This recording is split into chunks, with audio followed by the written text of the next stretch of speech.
Bismillah, assalamualaikum warahmatullahi wabarakatuh. Jirra jirtu ilmaan Oromoo addunyaa irratti argamtan jirra alhamdulillah. Har'aalee nyaata tokko dalaguu fi jechuudha. Asitti makiinaan duwwaadha. Qopheeffadhee jira.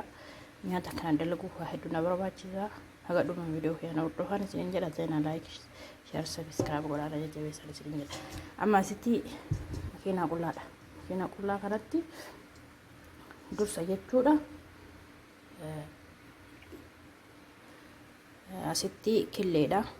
Killee lama adii isaa bicha. Booraa miti adii bicha jechuudha. Booras waa biraatiin dalaga booda na hordofa. Killee lama adii jechuudha. Achirraa zayita nuusa kobbeetti naqadha. Hiika zayita nuusa kobbee shaayiitti godhadhee booda daakuu kobbee kana sadiitti godhadha. Daakuu adii jechuudha na hordofa. Akkuma kanatti egaa daakuu kobbee sadii itti godhee booda kaamera maankaa nyaataa guddaa tokko itti godhadha. Kun kaamera ammas sukkaara maankaa nyaataa sadii itti godhadha. Kun tokko lama sadii ammas soogidda maankaa nyaataa tokko ta'utti naqadha. Rakkoon qabu akkanatti illee ni beeka waan ta'eef maankaan illee itti godhuu baadhe isin maankaa tokko fudhattan jechuudha. Ammas bishaan xiqqoo ho'aa ta'e kun kobbee kana lama kobbee kana tokko jabichaadha. Kun bishaan kun ho'aadha. Hagas mara ho'aa miti jechuudha. Daafiidha itti naqadha.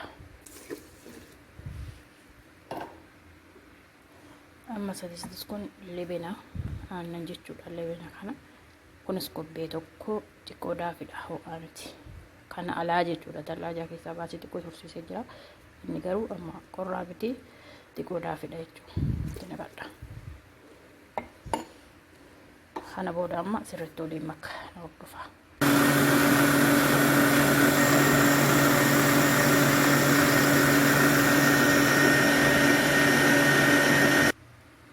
Amma kunoo kana fakkaatee jira. Lixiin kana fakkaatee jira. Baay'ee haphis miti, baay'ee jabboos miti. Kana ta'ee jira jechuudha lixiin. Amma itti tottolchee qadaadee sa'aatii tokko tura. Walitti dachaan haga kaameraatu jechuudha. Kun sa'aatii tokko ture booda haala kanaan koora godhatanii akkanatti jechuudha. Sa'aatii tokko ture ammas itti uffisa jechuudha. Meeshaa fa'aa akkana itti qulqulluu ka ta'e itti uffisa akkanatti hin tura. Fiigaa 15. Amma akkuma isiniin jedhe egaa koora godhadhee booda akkanatti diriirfadhee kallattii tokko. Amma gubbarraan zibdaa jechuudha. Itti diba. Kanatti itti diba. Zibdaa jechuun kun akkuma jirutti ho'aallee miti. Yani ala tursiisee jira duratti. Kun waan kanatti fidee ala tursiisee jira.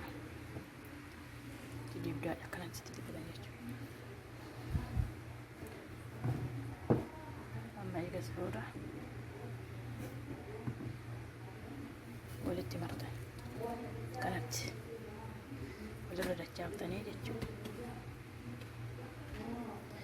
Harka lama walirra maree tolchee isinitti argisiisaa hordoftan. Kun amma akkanatti dheerina isaatiin walitti maradhe albeen addaan kutadhaa jechuudha. Kun idduma keessan addaan kutaa jechuudha.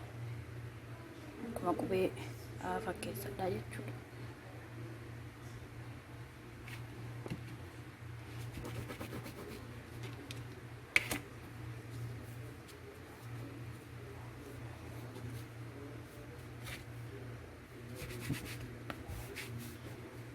Kutee isinitti argisiisa kana hordofa.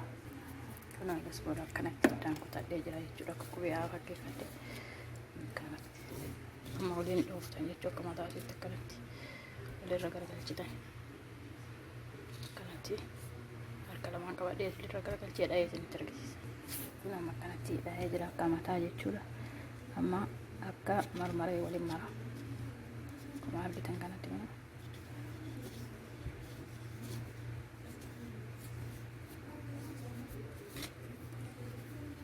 kanatti walitti maree jira jechuudha. Akkuma marmareetti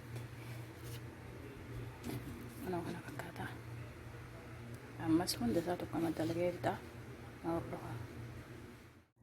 Kun amma kana fakkaata. Maree jira siniitti immoo zibidaa jilaan itti godhatanii akka itti gadhiisanii gilaan qaban asitti killee boora duratti hambifadhatanii waliin makadhee gubbarraan itti diba. Kanatti gubbarraan itti diba. Ammas na hordofaa. Eegan akkanatti kan killee gubbarraan itti dibee sinsima gubbaan itti godha. Feetan sinsima ho'aallee ta'uu danda'a yaani kan xiqqoo iftan feetan immoo dheedhiillee ta'uu danda'a. Gubbarraan itti gootanii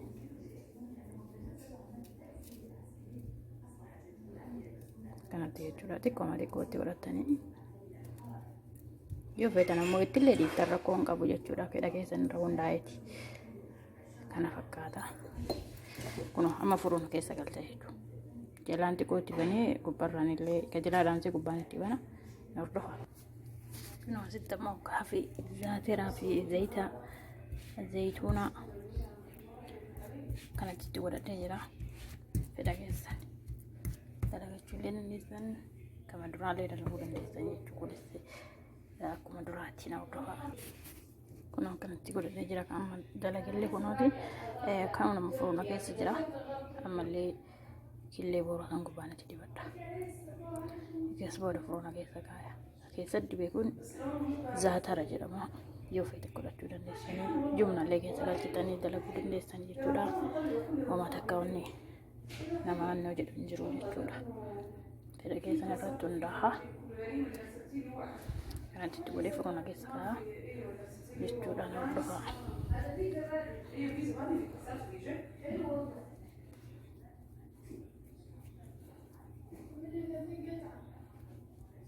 Kanatti hunda isaaniitti dibadhee jira.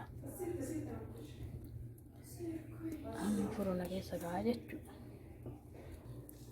Kun kana fakkaata jechuudha. Kun dalagamee bilchaatee jira. Amma furuuna keessa baase kun jalaanis kana fakkaata.